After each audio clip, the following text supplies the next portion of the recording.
On today's Minute of the Apes, am I defying God's will or obeying it? Am I God's enemy or his instrument? I think that every time I masturbate. Oh, shit. I always think, why does it burn? Take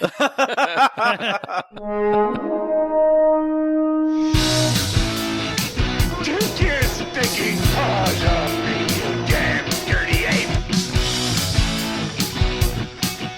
Exercise would an ape make a human down. It talks. You're the keepers of the divine bound. It is our only reason for survival. We are determined to know what the apes want, war or peace. The only good human is a dead human!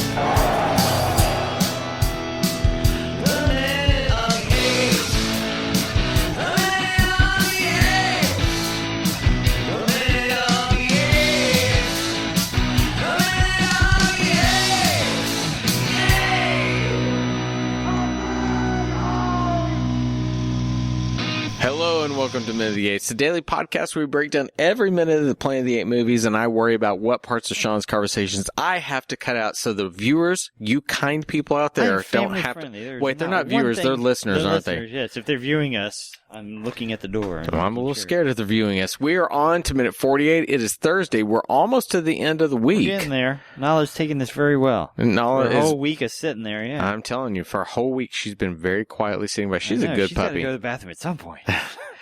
Okay, Sean, tell us what happens in minute 49. Well, in minute 49, we're going to start with the president saying we can neutralize that possibility, and ends with Hasline saying there were hesitancies and small discrepancies in their answers to the commission. All right, everyone, take a listen to minute 49 while I punch Sean. We can neutralize that possibility, that we can alter the future. Yes, Mr. President, I do. Do you also believe that we should? Given the power to alter the future, have we the right to use it? I don't know. I've wrestled with this, Mr. President. I just don't know. How many futures are there? Which future has God, if there is a God, chosen for man's destiny? If I urge the destruction of these two apes, am I defying God's will or obeying it?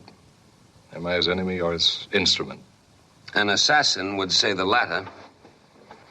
Do you approve of assassination? Oh, Mr. President, we condoned the attempted assassination of Hitler because he was evil. Yes, but would we have approved killing him in babyhood when he was still innocent? Or killing his mother when he was still in her womb? Or slaughtering his remote ancestors? We have no proof, Hasline, that these apes are evil. Mr. President, there are very strong indications. Such as? There were hesitancies and small discrepancies in the answers to the commission. All right, as of minute 49, we have one planet's full of humans, plus 2 living apes, 1 who's pregnant, 1 dead ape, and a co-host who's about to get punched in the face. I like how you and I both worked that back in together.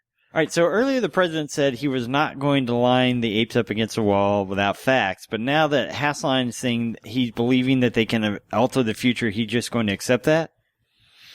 Isn't that just the kind of, where are the facts that he thinks the future can be altered? And, again, thinks being the key word, not I can alter the future. I think that the president is saying, I don't know why Hasline has any power in the situation, but it feels like the president's saying, all right, I will follow you for a little bit further down this line. I'll allow this line of questioning, counselor, but you keep it under control or I am going to shut this down. Kinda. I mean, he feels like I don't understand why Hasline has this power with the president. I don't understand why he's able to convince the president to move a little bit further along, because the president has given us no indication that he's interested in any of this bullshit. No. But Hasline has the power because we need him to have this power in the moment of the script. Well, that's true. That's true, but he's the more impassionate from the Hasline. And once again, though, that goes and lends some credit to what Sean said, that if they at least had a relationship, that would make sense why he's in there trying to persuade him. We used to sit up nights smoking cigars and talk and drinking our, Crevassiers and debating, possible future timelines. But this is reality. We have this in front of us. We have to face the facts that we have now. I mean, he's literally saying, Do you believe that by deliberate present-day action we can neutralize the possibility that we can alter the future? Do you believe that we should, given the ability, alter the future, and we have the right to do so?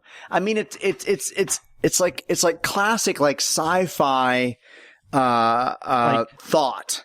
Like this idea of this exploration. I mean, I think the president in these moments is kind of channeling what Dane wants to say to this character. Well, and I think that is the question, and that is the moment where I almost thought that this possibly is the most profound comment from a science fiction standpoint that we've had since the initial film. Agreed. We did not have anything of this caliber in the second film. This is the first time that it actually made me stop and go, oh, wait, hang on, I kind of get what you're getting at. And you're going to go into this whole idea, if you do this, you can stop that. I think that's, again, why I almost say this is the penultimate film part of this movie, where it's kind of like, here's what we did, and there's the end of it. You know, you're ramping towards the end. Yeah, but this president, I mean, we alter the future all the time. I'm going to drive home tonight. I can either get gas or I don't. If I get gas, I've altered the future from the one where I didn't get gas and run out of gas. You aren't aware home. of what the future is, and I think that's what they essentially mean. Is you know what your future is, you know that's where it's going. Can you do something to do it? Because we get into those very comments, and this is the part where the Hitler comment comes in. Correct? Yes, where we get into God's involved. So when you begin to look at, and this is what they're implying, and I think Dane immediately knows what conversation he's going to bring in. This is one of the oldest tropes of this kind of storytelling. If you could go back in time to kill Hitler as a baby, would you do it to stop the suffering, not just of the Jewish population, but of those that lost their lives in World War II? But I mean, it's. So Hasline puts it out there that he's wrestled with this idea, right? Mm-hmm. And so we're supposed to believe that there's a conflicted character, but I don't have anything that makes me think he's conflicted. I could have used like shadows on his face. I could have used something in this moment to let me know that he's conflicted about this entire stuff. The Kirk light across the eyes, splash of light, or something. Right? He's still just arms folded in this moment, and I'm not.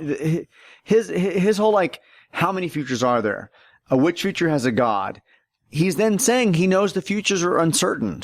He's already saying these are the possibilities, but now I have to kill. Like well, he's not saying these small things that he can do can change it. He just knows he has to kill these things because therefore it's going to affect the timeline that he's in. And I almost think that it would have been interesting if he simply said that kind of thing. I don't know, but I know that terrifies me if we go there with it. I can't take that chance. Right. Well, y'all both know what Godwin's law is, right?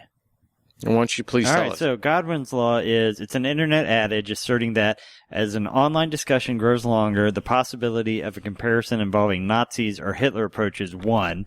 That is, if an online discussion, regardless of the topic or scope, goes on long enough, sooner or later someone will somehow compare something to Adolf Hitler or his deeds, the point at which effectively discussion or thread often ends. They should end this right now because they brought up Hitler with time. Just roll the credits right. It's already over. It's like, really? Okay, we're just going straight to Hitler and kill him as a baby. Yeah, okay, great. I do it twice. Let's go. What, well, the question was, I assume I'd kill him, give him CPR and kill him again. So in 1970, how many sci-fi writers have actually had the conversation about going back and killing Hitler? Well, that's funny you say that because, so in 1971, World War II ended in what year? 47? 46? 48, 49? Somewhere in there, the late 40s. So this dumb. Is... look, this is not called the Minute of the Historians. Yeah. So this is roughly just over 20 years removed from the effects of World War II. You think about, to you and I, that's a long time ago. When this film came out, those were still very fresh. And that's why that conversation is so perfect for what they're doing right now. A couple years later, we get Boys from Brazil, so we get more Hitler Nazi. But I've had this conversation about killing Hitler. Like, again, your comment about the thread going, I've had this. Is this fresh to this audience? Is this audience going, this is an interesting argument that we can go back in time. I think it is. And kill Hitler. Because it's so close to the actual events themselves. You don't have the internet. You don't have that type of thing. Sure, you might have one or two nerds in the world said, if you could do that. But I think to a film audience at large, I think it's absolutely the correct and right choice. I have a feeling that the whole timeline discussion is not a new one even then. It's just that Hitler was the big point that somebody could always pick up. Before Hitler, would you say, oh, would you go back in time and stop Franz Ferdinand from having the bomb thrown at him that started World War I? Well, I mean, what's your big would you change point before that? Would you stop? You can't exactly stop the Great Depression, one person from happening, but you can go back and kill Hitler. You can go back and kill Stalin. Absolutely. Man. So these discussions were probably there. This is just the big point. Finally, we have named a third of it. And we can get into the whole idea that it wasn't, honestly, it wasn't Hitler alone. It was the people that also followed him that created what happened. Yeah. Yet would there have just been another person in Hitler's spot if he killed you him? can personify what occurred by saying if you did that, then he wouldn't do that. It is the easiest of those arguments to pinpoint. I don't think you can look at Stalin. You can't look at any of them and say, if you did that, would you stop that? He seems to be the one you could do that to. So I think that's why they do it. We're looking for where the president is coming from and what his side is on all of this. And again, he comes back to Hasline when Hasline says, am I defying God's will or obeying it? Am I God's enemy or his instrument? And President puts it back on an assassin would say the latter. Do you approve of assassination?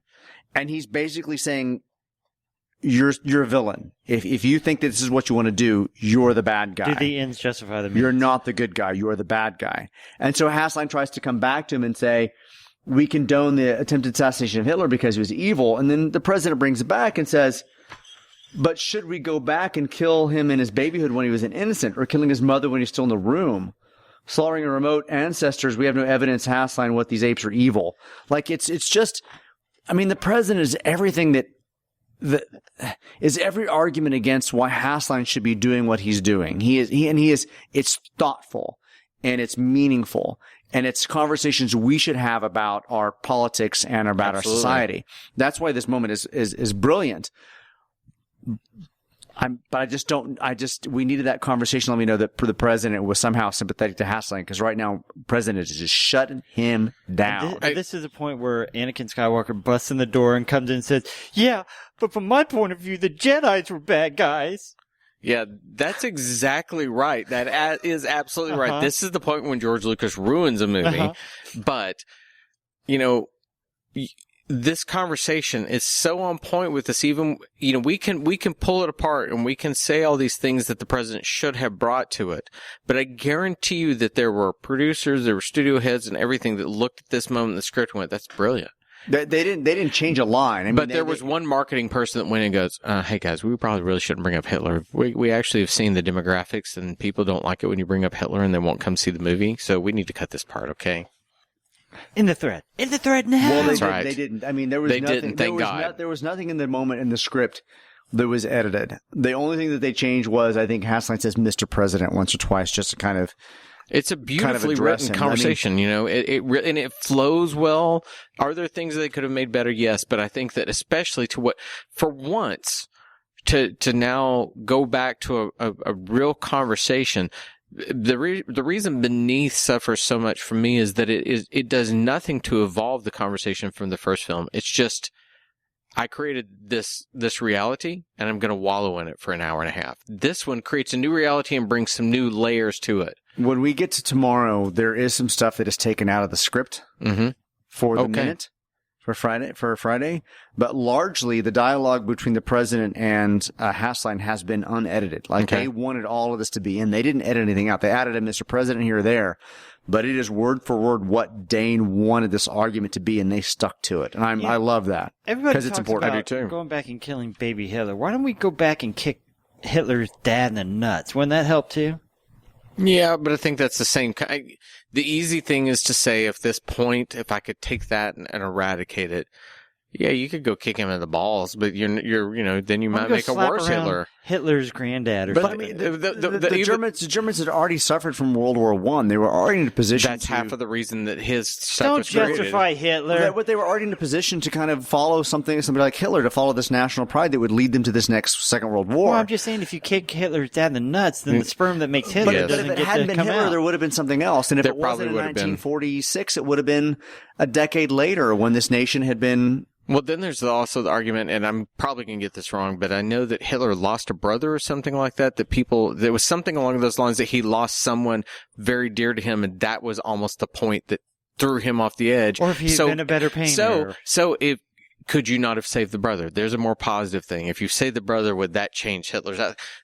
Regardless of what you're trying to say, is if I do this, I can stop that. Right. And that's where we are right now, because